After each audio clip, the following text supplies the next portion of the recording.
Thanks for coming, everybody. East or west?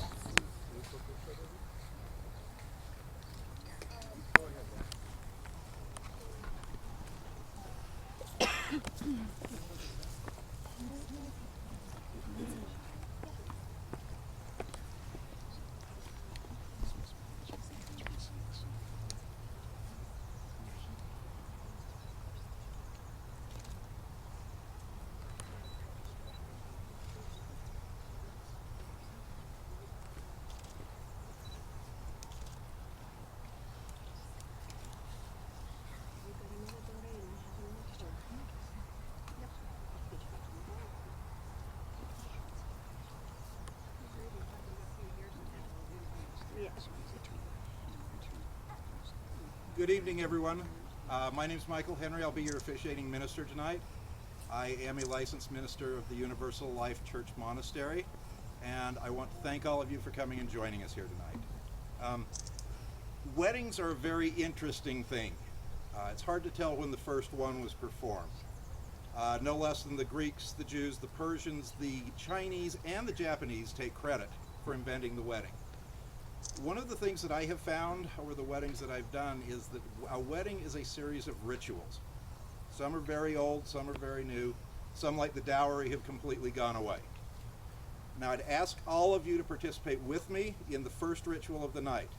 It's a fairly new one, but it's a very important one. And it's called the silencing of the cell phone.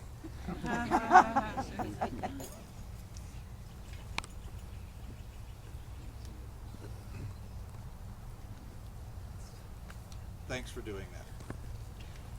We're going to talk a lot tonight about this place and this time. It's a very important part of thinking about weddings and thinking about life. Because if we live in the past, we forget the future. If we live in the future, we can't have the enjoyment that is today, right here in this place at this time. It's very fitting and very appropriate that all of you, regardless of your relationship with Daniel and Natasha, are here tonight. By inviting you to share this day with them, what they are telling you is that a part of who they are came from you, from the relationship with you and the friendship that you two have.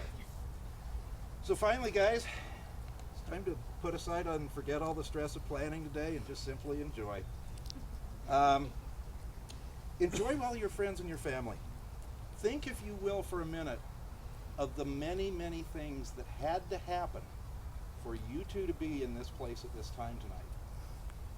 Hundreds of thousands, maybe millions. And just think what would be if just one of those things that had to happen to bring all of us here tonight, either A, didn't happen, or B, happened differently. We may not be here tonight. Life puts us where it wants us. That's the beauty of it. There's so many people that have helped you be here in this place, in this time tonight. And so what I would ask you two to do, in fact, what I would ask everybody in the audience to do, is to take just a moment with me and just think of somebody that helped you arrive in this place at this time. Some of them are near, some of them are far away, some of us are not with us in this life anymore. But just take a brief moment to think of all the people who have loved you and guided you and cared for you to be where you are today.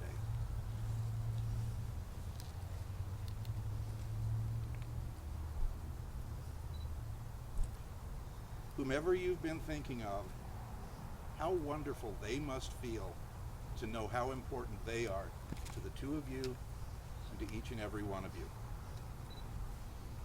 Marriage is at once a deeply personal commitment to another human being, as well as a highly public celebration of the ideals of companionship, intimacy, and respect, while attempting to understand and accept each other's individuality and uniqueness. And that's something that's very important. Don't think of marriage as taking the two of you and merging you into one. It's taking the two of you and merging you into a combination of two individuals functioning as one. Always retain your independence. Be who you are, because who you are is what attracted you to each other. If you try to change, that throws the whole dynamic out of whack. So today, Natasha and Daniel, you proclaim your love and your commitment to the family and friends that have gathered with us today. We're here to celebrate with them, for them, and for the new life that you two undertake. As I mentioned when we started, weddings are a series of rituals. So let's do ritual number 2. There is the statement of intent, the vows, and the exchange of rings. Do we have rings? Yeah, we do. We do. We'll hand those to you. Thank you. Whoop.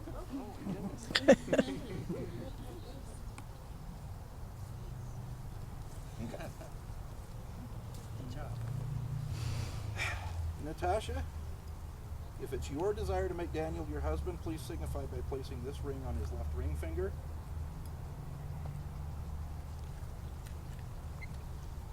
Do you give Daniel this ring as a symbol of your love and faithfulness? As you place it on his finger, do you commit to him your heart and soul? Do you ask him to wear this ring as a reminder of the commitment you're speaking today?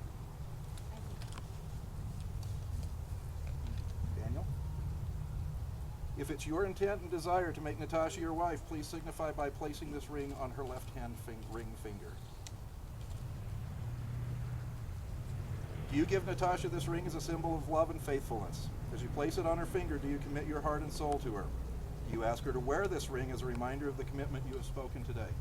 Do. Join hands. Do you, Natasha and Daniel, accept these rings as a promise of the love between the two of you? Not just in good times, but in all times. In sickness and in health, to stand by each other's side, to truly love each other for always, until death shall part you. Yes. And now, with the power vested in me, this is always the best part of the whole thing. It is my privilege and my honor to pronounce the two of you husband and wife. Woo! Ladies and gentlemen, my pleasure to introduce to you Mr. and Mrs. Daniel Beasy.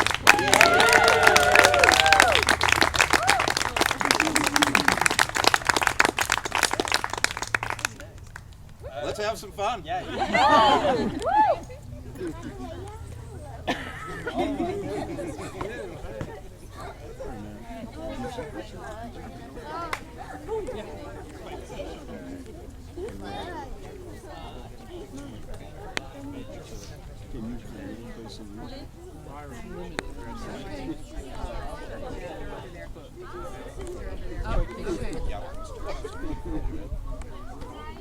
I told you about my friend John. Dr. John. He lives up in and gives all his money away. Figure out what's going on there. He's invited me to go to Pine and just do a camp. Strictly for the work. I'm done with it.